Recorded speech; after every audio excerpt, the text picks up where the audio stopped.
Thank you, Brother Michael, and brothers and sisters. Thank you for joining us tonight. And I'm already, as you can see, got the presentation going because there's a fair amount of material we'd like to cover. Therefore, the disclaimer tonight, the slides are not for entertainment purposes or even to give an impressive presentation. They're not those kind of slides, deliberately designed to try and visually explain the concepts and a flow of interpretations, thoughts, and themes. This Bible study tonight will be very different from what you have heard regarding prophecy 90%, 5% of the time as in the Brotherhood. So this class is a very small portion of a revisitation Bible study process that I've done this far, and it could be a first-time exposure for most of you. But the people in the basic group have heard some of this, but it's an upgraded, condensed version of what you had as a fraternal over the Easter weekend.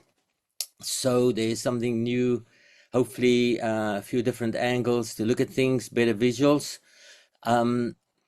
But I do believe, sincerely from my heart, that the more we expose each other to this topic, the more we hear of it, flesh things out, the easier it will become for us to give better exposition in the future and to be more sure exactly what we want to believe in this regard. So first thing I have to ask you is to stay till the end, because this might already be impacting you more than you would like to know.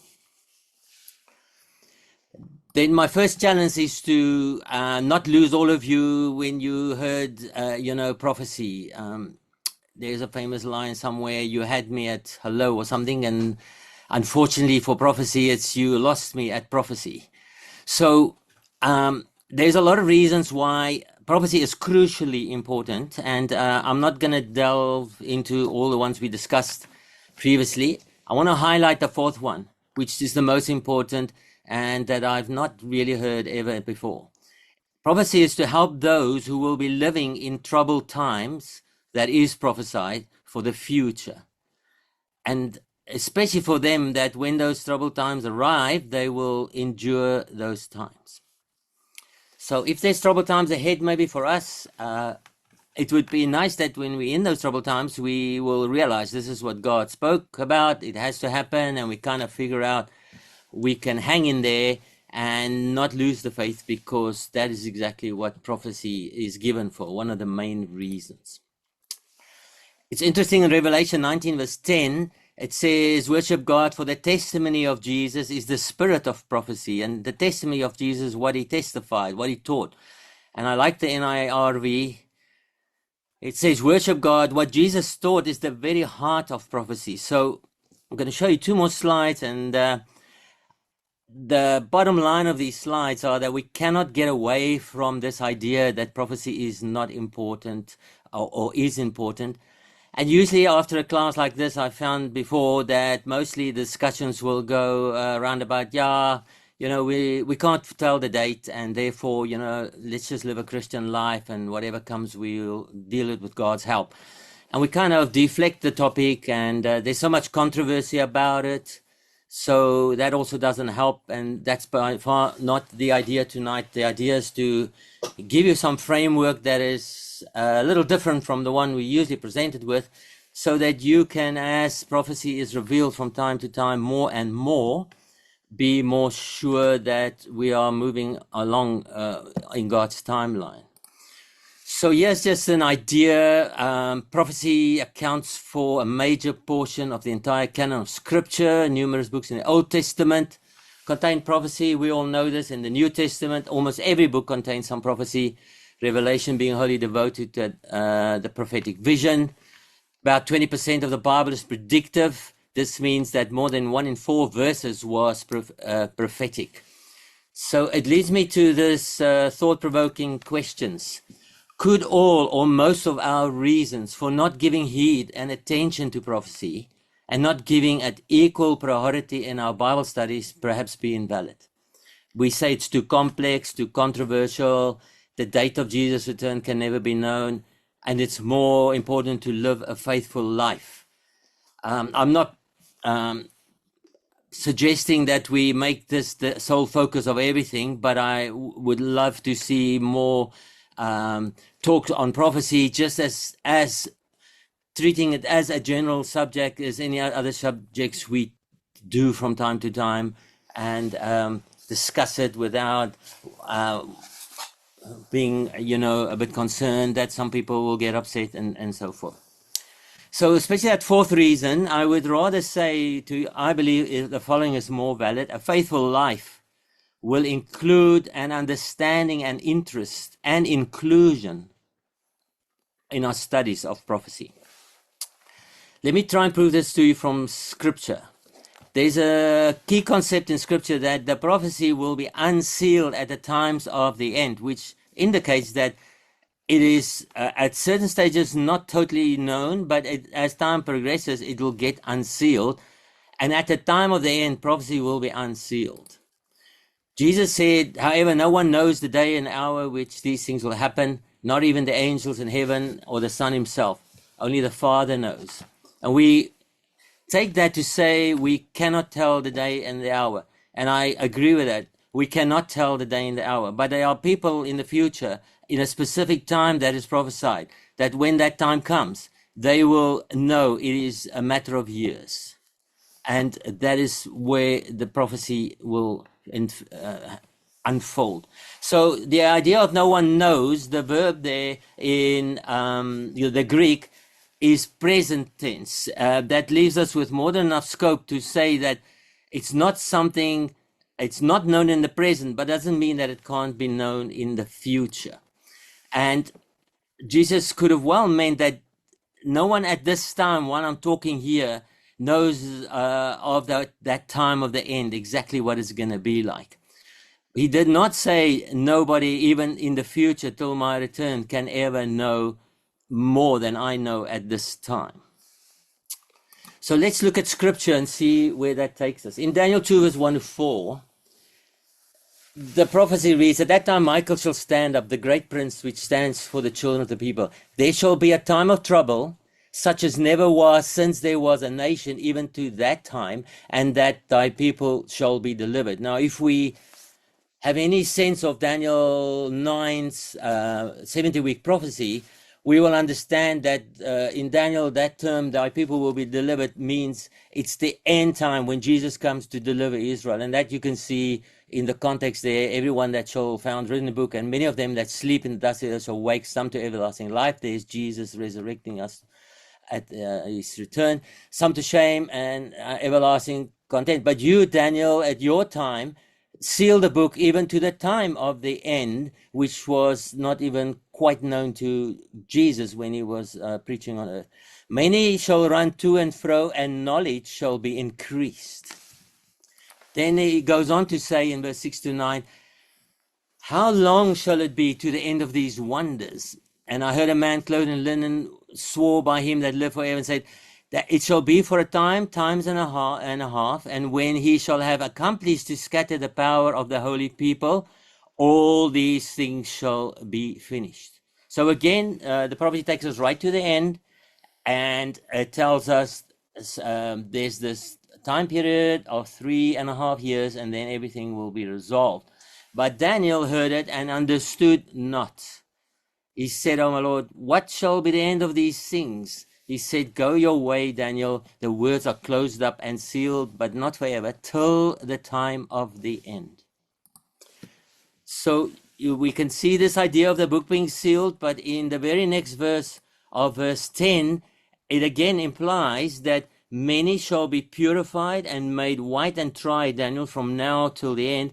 But the wicked shall do wickedly, and none of the wicked shall understand. But the wise shall understand, as far as prophecy goes, and especially in the end times, exactly what is going on and when it is really going to culminate in the time of Jesus. So let's take the note here that the unsealing was to happen over a period of time and still partially sealed at Jesus' time of death. So worth noting here that this period of 3.5 years is also referred to as the time of Jacob's trouble in Jeremiah 30 verse 7, where it says, "Alas, for the day is great, there is none like it." Notice the such as never was, a reference from Daniel, even till the time of Jacob's trouble, but he shall be saved out of it. We should already get the sense here that Jesus, when he speaks of it, I'll show you now in Matthew, the reference here is that this time before Israel is saved and Jesus comes is a time that will supersede any other time of time and trouble that ever was. It's the last thing that's happened before Jesus, and it will be of such magnitude that it was never like that ever before for Israel. So Jesus refers to this in Matthew 26, and he says this period of 3.5 years is started off by the abomination of desolation in the last week, the last 7 years of Daniel's 70-week prophecy. We haven't got time to do that tonight, but your interpretation of that prophecy will really also make and break the framework that you have for prophetic events, whether you have them in the right order or not, I firmly believe.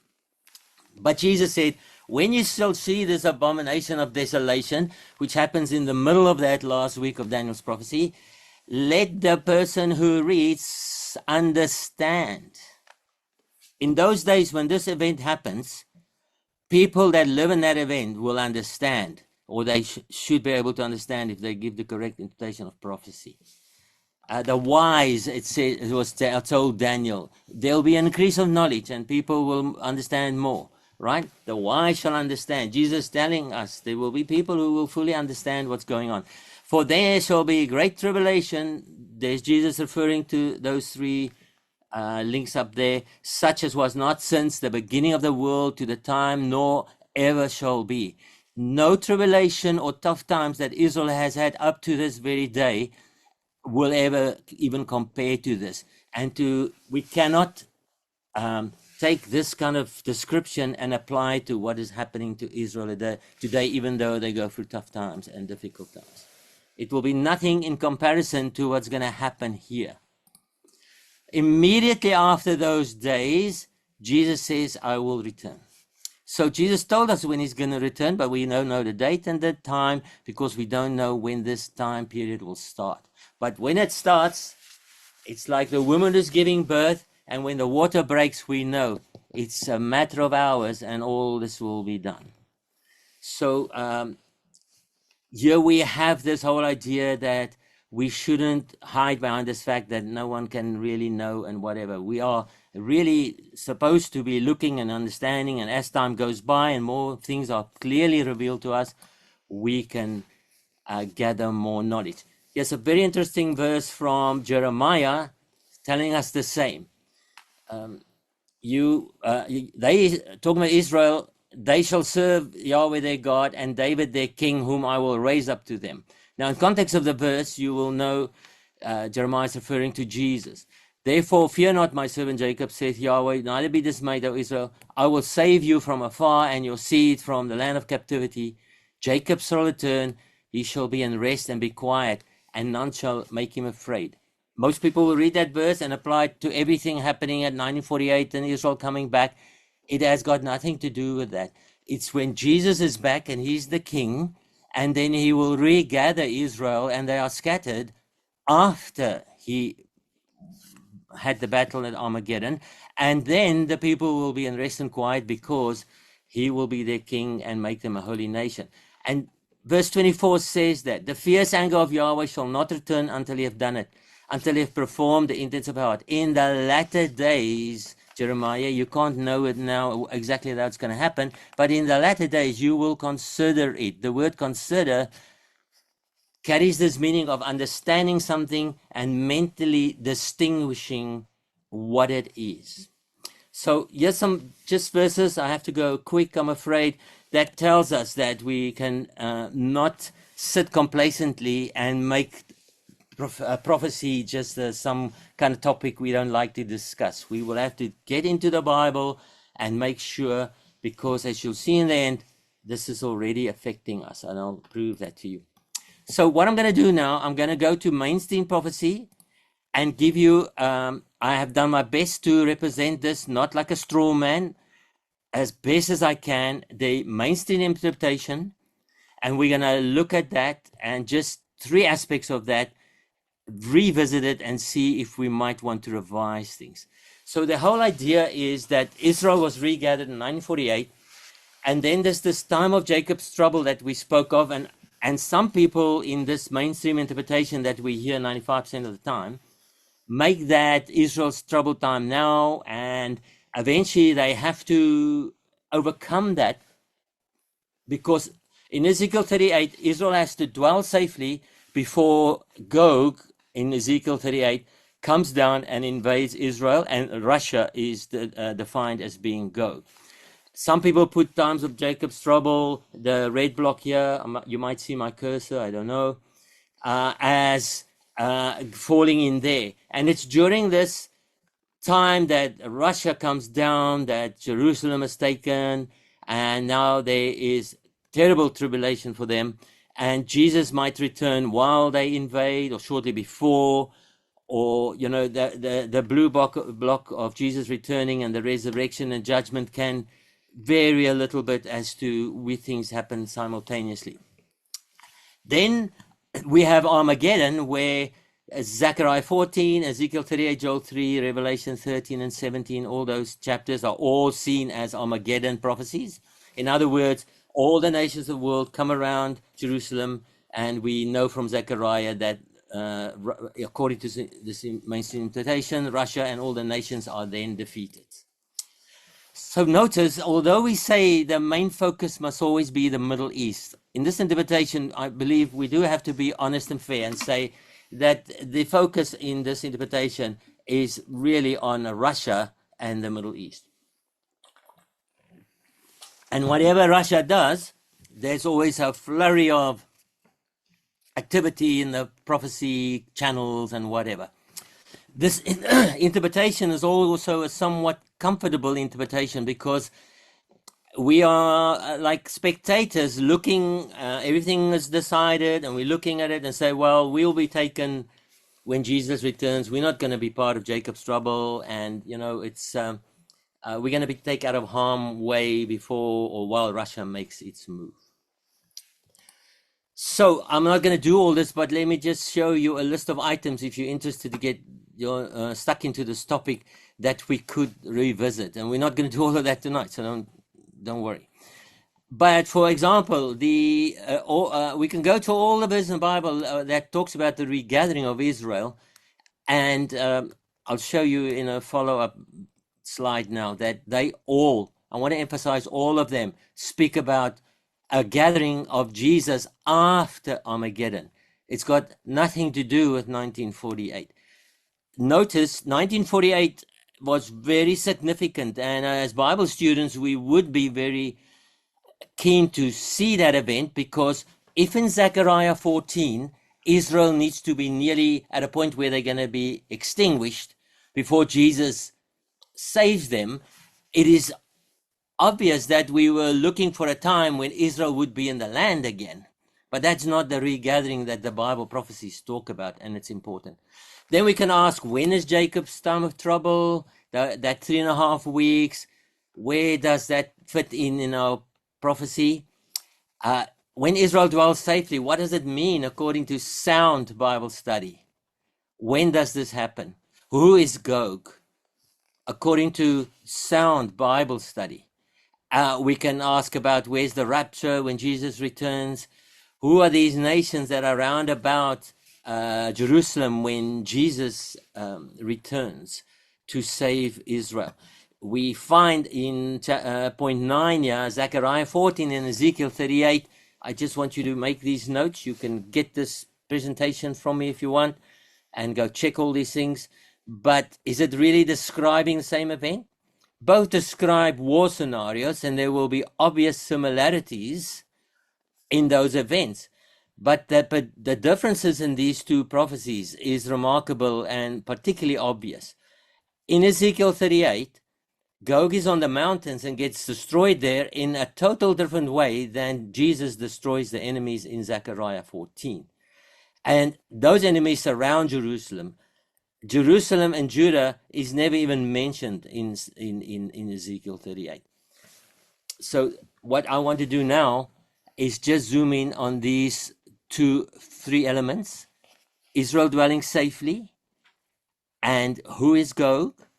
And then I want to link that with the statue of Daniel 2, because we always use that. And with prophecy, we usually go to, lately always to Ezekiel 38, and then to Daniel 2. And we'll see where this takes us. So,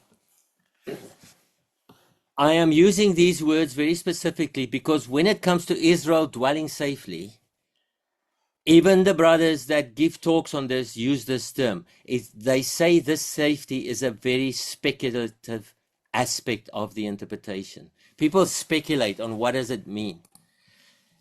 People say it can be achieved in three possible ways. And we say Israel will defeat, subdue all the Arab nations and the Iran proxy nations. That was the discussion recently with all the things going on. A second thing it can mean is Israel feels safe and confident because of their defense system and the backup they have from their allies and all those kind of things. Other people say, well, Israel, we can expect Israel to perhaps in the future dwell safely because of a peace treaty like the Abrahamic Accords, and there's similar motions going on at the moment to expand that and get more nations involved there. And then, you know, it's reached with Israel's enemies, and they're part of this, all of them part of this agreement, and then there's no hostility towards them. So first thing we need to note, and this is where I started my studies and it took me on a different route. The same way I studied my Bible to come to the conclusions that what I believed doctrinally in the Dutch Reformed Church is not correct, is the same method I used here. And one of them is we don't want to go for speculative. We want sound Bible study to say, what does the Bible mean when it says Israel dwells safely? In terms of the Old Testament, and then also if we find some Old Testament patterns that show us the future, that confirms the conclusions we come to, we are on very solid ground. Because that's the way Christadelphians taught me to study my Bible, and that's why I am so thankful for that. And this has now made prophecy interesting for me, not overwhelming anymore. I don't have to be a absolute historic guru on history and so on, because I just stay in the Bible. The Bible interprets itself. If you look at those three speculative aspects, the first one is absolutely highly unlikely, because Hamas would have been defeated in 3.5 months. They are still a problem. Hezbollah is still a problem. The Houthis are still active. Israel was supposed to subdue these nations quick, and they have not done it yet. To say they feel safe at this moment in time must be one of the highly unrealistic approaches to this aspect of dwelling safely. You just have to consult the internet and look at some of the footages and what is going on. No one feels safe. There is so many examples to show that as a whole, the nation does not feel safe at all. Right. And then a peace treaty is highly probable, but here is the problem. It will be a false man-made safety. I want to stress that, which will not last long. And then we will just repeat the cycle of all the people gathering around and wanting to take Israel from the face of the earth. So, if we define dwell safely wrong, we're going to look for the wrong kind of things happening in the world and not knowing that actually takes us our focus out, or our timing for prophecy becomes suspect. So, let's look at Gog, and then we're going to go to the Bible and see what we find there in terms of these two aspects. Currently, Gog in our brotherhood is defined as Russia, and this is a famous quote when Brother Thomas said, when Russia makes its grand move for the building up of its image empire, the Daniel empire image, then let the reader know that the end of all things as presented, present constituted, is at hand. So what does it imply? It implies that Russia is in Ezekiel 38 Gog, and it leads a group of nations mentioned in Ezekiel 38. Russia will make Daniel's image stand again at that time. This image represents then the countries that Russia leads at Jesus' return and the empire they present. So the question then is, if we go to the Bible, how well do these countries that we are spoken about here, how well do they correspond to that image of Daniel that we are originally presented with? So we're going to ask these questions. When does Israel dwell safely, and who is go? And what makes the image of Daniel chapter 2 to stand and exist again? So now we're just going to go to the Bible. No more speculation, just biblical certainty. What does it mean when Ezekiel 38 say, when Gog comes down, Israel is dwelling safely?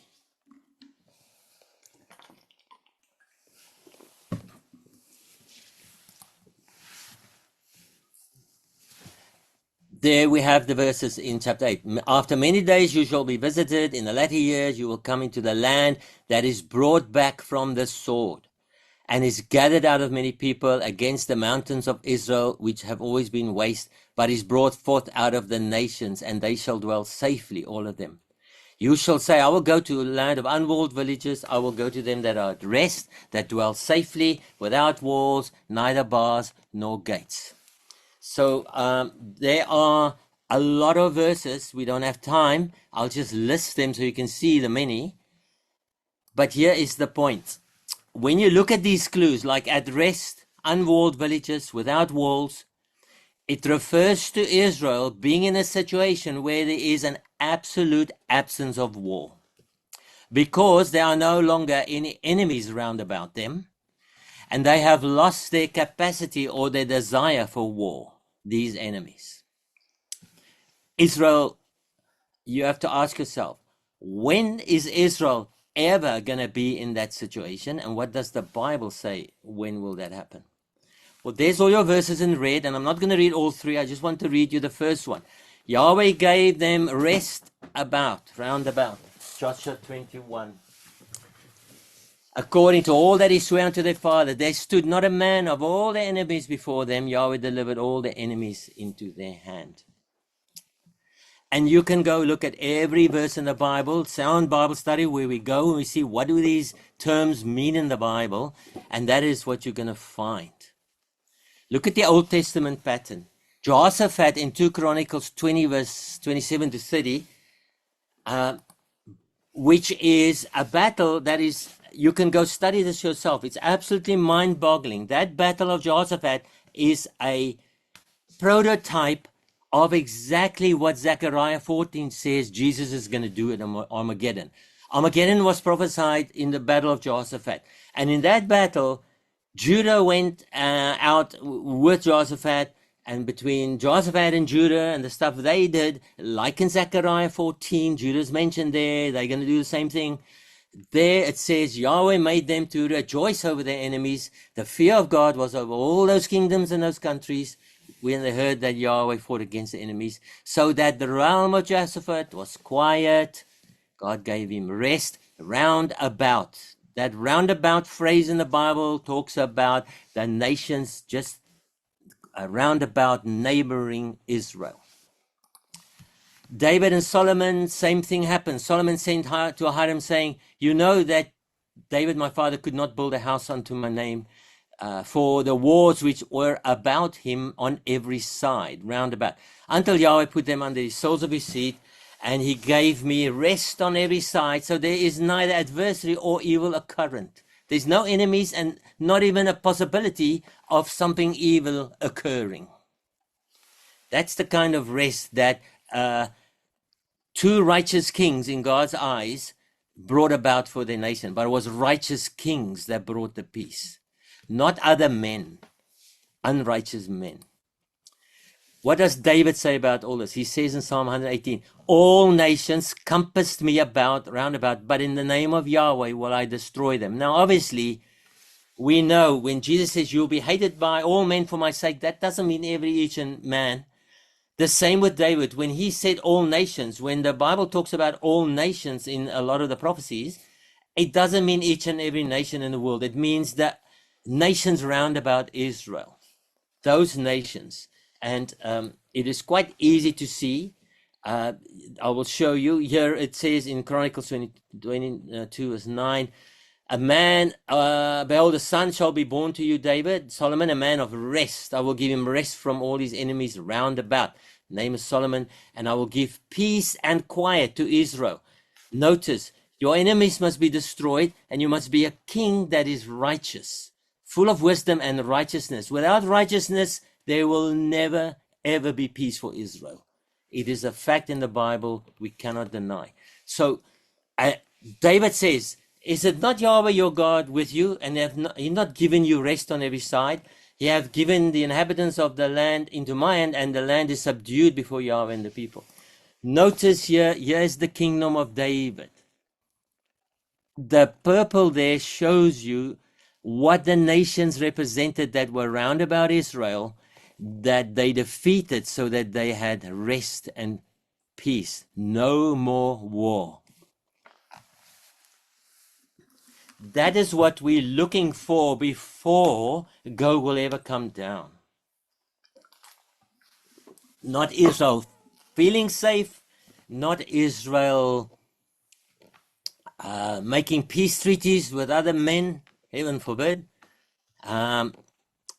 or that they just feel safe because of their missiles not hitting them anymore, because I don't know how they're going to get some new weapons that can fight off all that. Go and ask the people in Tel Aviv, are they feeling safe? And for sure not. In today's terms, those countries that take up the territory, the land, when we talk kingdoms and we talk crowns and beasts and empires, we are talking land, territory. They are taking up the very same space as Syria, Jordan, Egypt, even though it's just a little bit, it counts, and Lebanon. Those nations are the ones round about Israel today. And even though some of them are neutral, we have to move to Zechariah 14 when these nations will be at a point where they will be surrounding Jerusalem, already wiping out 2/3 of Jerusalem's countryside, and if Jesus doesn't come back, they're gone. So the all nations that David speaks about represents that territory, and in Psalm 83, the 10 nations that is mentioned there with Iraq helping them is that space on our map, the middle of the Middle East, right? And already then we would say we expect Iraq to become quite a powerful nation again that can enable these other nations that for once and all get themselves coordinated and get to a point where Jesus has to return. So the conclusion is the safety of Ezekiel 38 speaks of a time when Israel will have no threat of war from the surrounding 4 Arab nations, Egypt, Georgia, Syria, and Lebanon. A peace that only can come because of Jesus returning and already fought the battle of Armageddon and won. Only after that, Ezekiel 38 will happen. I invite you to take the list of verses I showed you, and there is much more of them that you can go look at each and every verse, step by step, methodologically, and you will find that is what the verses say. So Ezekiel 3 is not an Armageddon prophecy. It takes place after Armageddon. And look at Zechariah 14. That is a prophecy that will happen when Jesus returns, Armageddon. Yahweh shall go forth and fight against those nations as when he fought in the day of battle. I never understood that. When did God fight in the day of battle? In Jehoshaphat was a prime example of that, 2 Chronicles 20. David, in his way of building up his empire, that uh, purple kingdom we saw. Those are two of those examples when God goes and fights in battle. And Yahweh shall be king over all the earth. In that day there will be one Yahweh, and his name one. That's Jesus ruling on God's behalf. And men shall dwell in it, and there shall be no more utter destruction. Jerusalem shall be safely inhabited after Armageddon. That's when the safety is installed by Jesus. And before that, utter destruction. That's what the Bible says. Israel's going to be almost annihilated before Jesus. That's why he's coming to save them. Have you noticed in Ezekiel 38? Look at this. They are brought back from the sword. That means they are saved from war. There's no safety for someone to come down and now there's a problem. They are brought back from war, like in Zechariah 14 describes. And this gathering that we read of here, I will leave this with you, but all those verses there, which we always say is 1948, gathering of Israel, there are two gatherings, the one after Babylon and the one after Jesus reinstates Israel after he wins the battle of Armageddon. All those verses, go have a look for yourself. In context, they always refer to the end times, and that makes the prophecy so much more alive. The way I read prophecy now, it just excites me out of my mind. Because the prophets are always saying there's doom and gloom, but Jesus is the one that will come, set up the peace. He's the one that's going to gather Israel from all corners of the world, put them back in that land so that God finishes up his work with his people like he promised Daniel in the prophecies there, which Jesus refers to. So in 1948, the people came to the land, but they got there by themselves and they kind of took it and not received it like the Bible talks about when they're going to dwell in their own land. So these are all issues we have to really rethink and decide where we want to go with this. There's one problem verse people always quote in Ezekiel 38, 29, 26, and the King James is very ambiguous here. It kind of, you have to read it there and say, when did the people forget that they sin, when they were living safely, or were they sinning while they were living safely? It can go both ways. It's ambiguous, but a lot of the translations make it quite clear. They will forget their disgrace, it says in the NSB, and their treachery which they perpetrated against me, when they live securely on their own in the land with no one to make him afraid. And that makes quite good sense. Jesus has established them in the land. There's no more enemies round about. Then they have paid for their disobedience and all the trouble, Jacob's trouble they went to before Jesus came. And now they live and they can forget about all those things. NLT says something similar. They will accept responsibility for their past shame and unfaithfulness after they come home to live in peace in their own land when Jesus regathers them. Okay, so you can see I'm going fast, and now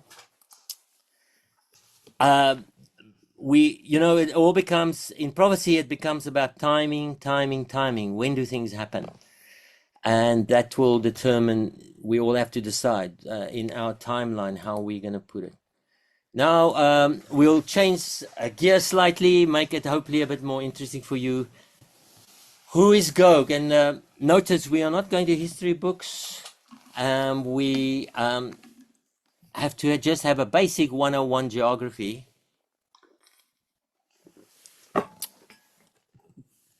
So we all know what a world map looks like. And in the middle is the Middle East, right? Why is it called the Middle East? This reflects Eurocentrism. It's a way of looking at the world with an European perspective. The Middle East refers to the land in the middle between Europe and the Far East, Asia. Far East, right? So the biblical view is slightly different. In the biblical view, the Middle East includes Jerusalem, which is the center of the world from which Jesus will rule. So in God's plan and his end game, It is the Middle East that is important, not today's superpowers. Let's see if we can elaborate on that. I'm zooming in on the Middle East. That part of the world, smack in the middle. Notice, for the sake of this study, we have Asia on the right, Europe on the left, Africa on the side. And it's obvious, but I want to state this for the purpose of the study. Russia, China, America, England, Europe is excluded from this region and territory. Let that sink in. So what does this Middle East look like? We know all these countries, and we really know about them now because this is this Islam country. They're all Islam, Muslim. And that country, Iran, is making life very difficult for you and me. Petrol prices skyrocketing, pretty much food shortages on the loom shortly, because of everything that's going on there. So I want to show you something about this map. That area there is the nations today that occupy the territory that David and Solomon's kingdom conquered. The nations round about of David and Solomon's time. And when Zechariah was referring to the nations round about, that is what he was referring to. And we can make our decisions to stick with the Bible, take those territories, and in the scriptures go and see what they represent today and what that will lead us to, or we can apply some other methods, which I'll show you now, which becomes fairly problematic. All right. So if Gog and those confederate nations invades Israel after Jesus has returned and we're already saved, you might say, well, that it's not so important anymore. Well, it is very important still for some very, very good reasons, which I'll show you. But mainly, we are not saying that all the superpowers that are existing at the moment and are struggling for dominance and all the stuff that's going on, I don't have to tell you, that is not having an influence. It has an influence as to how the end game is going to load up. And we want to know what the end game is. And then we look at the things happening in the world and we say, where is that driving? How close is that getting us to the end game? And we want to move away from debate to biblical themes and patterns. So if you don't have an open mind, the next section of the road will be a bit of a bumpy experience. But there are two methods of interpreting who Gog is. Where these countries were at the time of the prophecy, and where did Ezekiel know them to be when he was referring to them. So there in Ezekiel is your countries. We know these countries good, well, Meshech, Tubal, Persia, Ethiopia, Libya, and we know those countries, lots is said about them. I want to propose to you that if we use the correct historic grammatical method, staying in the Bible, we seek to understand how Ezekiel would have understood those terms. They would have been formed through the location of these peoples during Ezekiel's day and with his familiarity with the table of nations found in Genesis 10 and 11. And simply stated, he would have understood Magog to be equated with Asia Minor in the region of modern-day Turkey. This approach lets the Bible interpret itself. We don't go outside the Bible, and it leaves no room for different conclusions. So timing, and then location, empires in that Daniel's statue, which equates to territory, land. It's all about those things we're going to look at now. All right, so if you go to most Bibles, they will all on their atlases put Meshech, Magog, Tubal, and Togarmah there in Turkey. I can go through all of them. I've just listed 8 for you. There's the verses we're going to look at. But just to quickly state, in Genesis 10:2, they are post-flood nations. So after they settle after Noah, we know it's around that region. They were partners with Tyre. We know where Tyre is, so they in that region where Turkey is. It makes sense. The psalmist in Psalm 120 laments, "Woe is me that I should adjourn in Meshach, that I dwell in the tents of Kedar," referring to living amongst hostile, barbaric people. The psalmist in his time, there was no Russia. There was nothing way up further than Turkey, where he could refer to that in his writing he would know of. So what are we saying? We are saying that in Ezekiel 38, according to Ezekiel 8, the location of those nations is referring to these nations in yellow, which is around about those nations that we call the roundabout Israel nation that David destroyed to build up his kingdom. So these yellow nations of Ezekiel 38 in the Bible refers to the roundabout, the nations roundabout the roundabout Israel nations. I hope I'm making sense there. And that lines I squiggle there in red gives you the idea that they are round about that area where Jesus comes back to destroy those people, to get Israel to dwell safely, no enemies round about. So let's keep that in mind. If you use the other method, it's called lots of names, but one that describes it well is the migration bloodline method. When one surveys the many efforts to equate Magog with Russia, they almost universally follow the method which attempts to track the bloodlines, the lineage, the intermingling and migration patterns of the sons of Magog throughout the centuries. And that was one of my biggest frustrations. There were so many of these interpretations.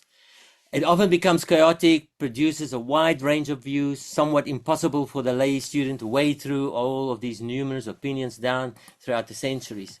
An example of how absurd this method can become, if one traces the bloodline and migration patterns of the Gomerites, they eventually become the Celts who came to settle Ireland, England, Scotland. Yet how many books have we seen that predict an Irish invasion of Israel? So this approach relies on outside sources to interpret the Bible. It leaves rooms for various different conclusions. And if Gog is not Russia and Israel only dwells safely after Armageddon, what would our revised prophecy timeline look like? It would look something like this. We're looking for that time Jesus said what will be happening 3 and 5 years before he comes, Jacob's trouble. Israel is at the brink of extinction.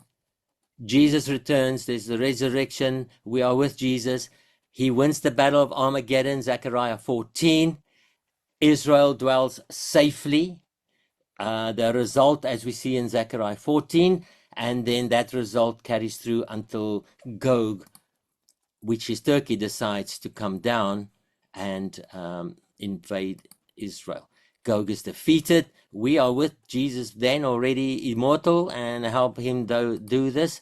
And Israel is regathered after they dwell safely and they gathered to come to Israel and dwell safely, putting it in there. Right, so I'm going to take 5 more minutes to show you something really interesting. What countries do we think will be involved in the end when we talk about Ezekiel 38? Okay, so let's just run through this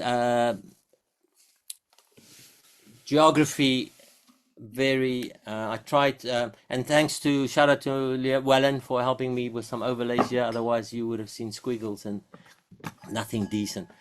Right, so Daniel, first we have the Babylonian Empire. Notice that happens there. The Babylonian Empire is a kingdom, and it's the head that encapsulates the kingdom that David and Solomon had, and even greater.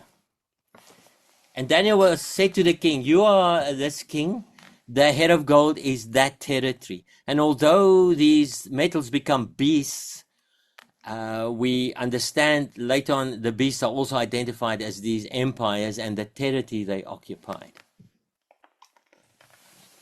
And we were always told that the metals here represents these kingdoms because they made it hard for Israel, and Israel was always subject to them. That is true, but there's something more significant scripturally that is a common denominator for all these kingdoms. Let's have a look. So here's your Babylonian Empire. I've made the sea blue now. Hope you can establish from my marker up here is Turkey. And this is the land which Abram came from, all the promises made to him. You get a strong sense when you look at prophecy this way that we are forever coming back to the source, to the unfinished business of God with his people in the Middle East. Now notice what happens when the Babylonian Empire is swallowed up by the Medo-Persian Empire. Notice. There you go. That empire swallowed up, it superseded the previous one. It's like a bigger fish swallowing a smaller one. It encompasses the total, almost total area of the Babylonian Empire. So Daniel was told this. And this would have made sense to him because that means I can get an understanding who are going to be the people who really rule over us and really is going to be the empire at the end that I can't see and can't know of, doesn't even have an animal associate or a name given. It's so far in the future, but it's going to be terrible. And these are just sort of prototypes of that for now. What happens when the Medo and Persian Empire is swallowed up by the Grecian Empire? Notice the Grecian Empire is just going to be slightly bigger. You'll see on the left now when the animation comes up, it only increases in size a little on the left. And it in effect destroyed then the Medo-Persians and the Babylonians in one go. Here we go. You can see it there. Just a little bit more. And the same thing happens. This empire that follows swallows up the two that goes before. So with that, we would expect the next empire to do the similar thing. But does it? Notice what happens if we say it's Rome. We go off the pattern. And if you consult the history books and you're honest and you want to really just really make sure that if God is so precise in his prophecies, then we want to ask, Rome Empire only conquered about a quarter of the Middle East at best. The Roman Empire did not in effect crush and replace the Babylon, Persian and Grecian Empire. The various criteria contained within the text of the Bible as well as the clear testimony of history make it impossible to confidently identify the final kingdom as the Roman Empire. There's a lot of articles read about this. This one, The Mid-East Beast by a scholar called Joel Richardson, is really an eye-opener. But what we are trying to say, and I'm going to skip a few here because I got like 5 minutes left. We look at a Western point of view at the world, and then we don't see that God is telling Daniel, really, I'm going to show you what happens here in the Middle East, which kingdoms are really going to rule here and shortly before my son returns. And it always comes back to this idea, to the Middle East with his superseding kingdom. The idea of a historian Merivale summarizes, there was no soil beyond the Euphrates in which Roman institutions could take root, while the expansion of maintaining them would have been utterly exhausting. The idea that the two legs are the Western and Eastern empires is problematic because the Eastern one only lasted a few hundred years, and then the other one started just before that. One ended, and then that lasted for about 1,000 years. So people make this comment that if you want to take the parts of the Roman Empire to represent two legs, you are in difficulty because the Western Empire only lasted a few hundred years. So the image must then have stand on one leg for most of the time. So, this dream and this invitation was not intended for us to put all the other nations in that end time when that happens. And if you look at what's going on in the world, if you say, yeah, but America is a superpower, things can happen dramatically and soon in God's end game.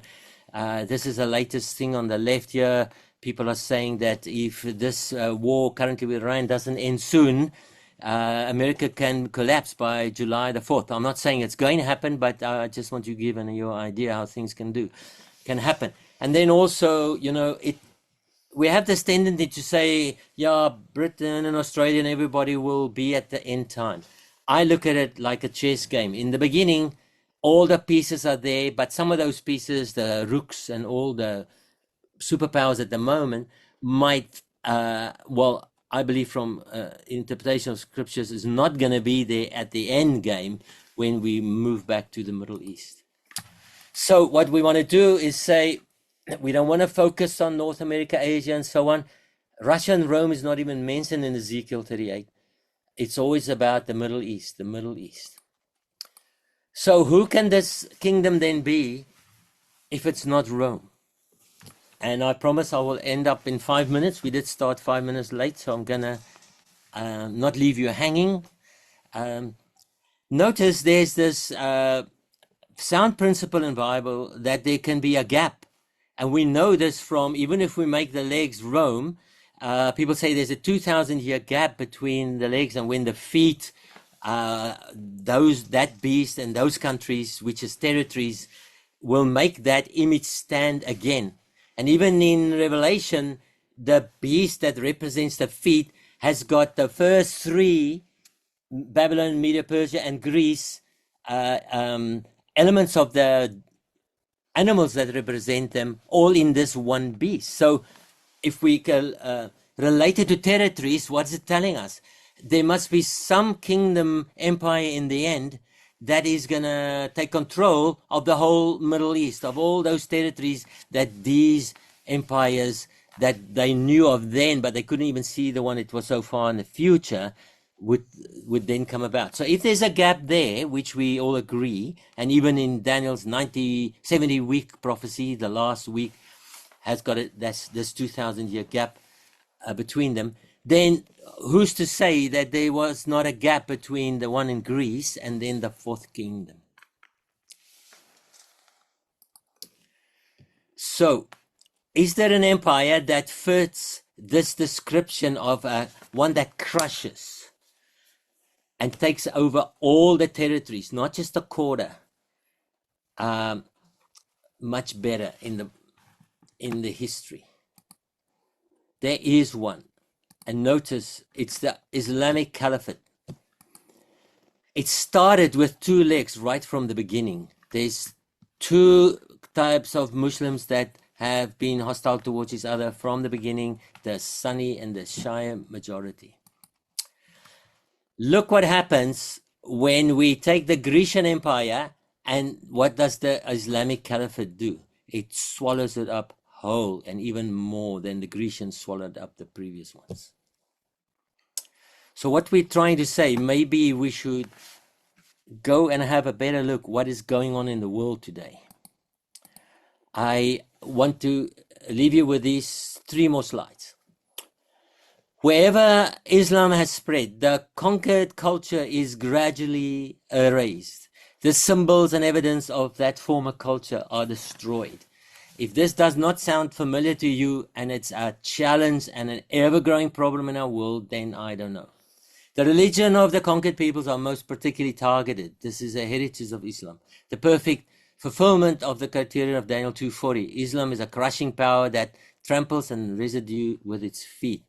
While the Islamic Caliphate fulfills this biblical description to a T, it is very difficult to force the Roman Empire into this description. Go read the article. It's mind-boggling and very thought-provoking. But the distinction between these two empires must be seriously considered as we attempt to discern the identity of the fourth empire, and therefore the final empire that will engulf all the territories of those three previous ones, or four one.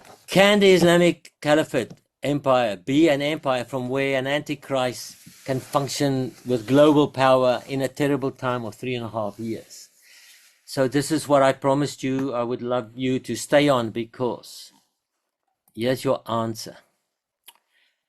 On May 26, 2026 this year, Mali is falling to Islam in Northern Africa. And you might say, okay, but that's at least far away. It gets very uncomfortably much closer than that, brothers and sisters. It is in all possibility December 2025 that Mozambique could soon become the youngest Islamic state if things don't change soon. Then it will be on our border. But it doesn't matter, because it's already inside.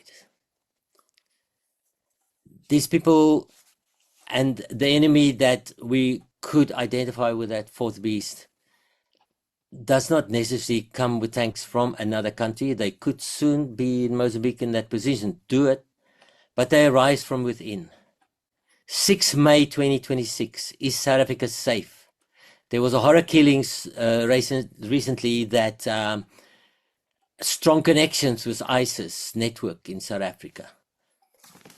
These people grow fast where there's a lot of young men unemployed and have nothing to do and have nothing to lose.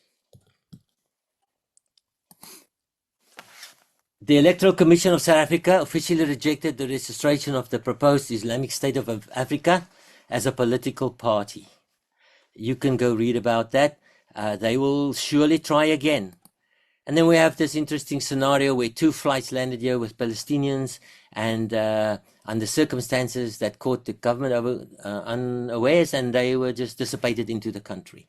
Kind of a pattern that follows from other countries where this happens, and then later these people are there protesting and so on and so on.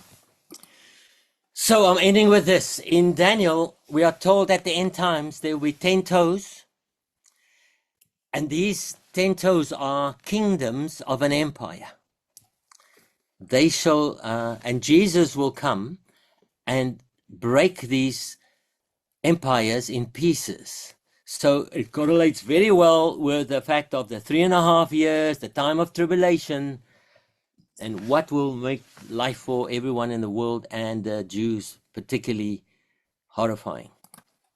Right? They will make war with the Lamb, and the Lamb shall overcome them. There is our hope, and we must stand strong. If things move in this direction, we must know what the end will be. We can take strong faith. So I'm leaving you with this, a very plausible scenario. We have the Middle East, and there's kind of 10 countries at the moment that are right roundabout, and then outer roundabout Israel. And they are all very hostile to Israel at the moment. And to me, the Bible indicates that there are people, these 10 countries can very easily give all their power to this beast, this empire, and say to these nations here, Zechariah, go, get them, we back you. Because these nations could never do it before, they never coordinated, so some other people must become strong and coordinated, and it just makes so much sense. And then when after Jesus wins the battle of Armageddon in that phase, and those 5 countries are taken care of and they dwell safely, these other nations are still hostile, and they are not going to be very happy with this, and they will also try and come and take Israel. Turkey is the most outspoken anti-Israel country that I've seen in a long time, and they are said to have the second strongest army after Israel. So I'm going to leave it at that, and see if anybody wants to give some input into the class. I thank you. Ezekiel 38, then after Jesus returns, phase 2, taking care of all the other nations. We're going to end there. Thanks.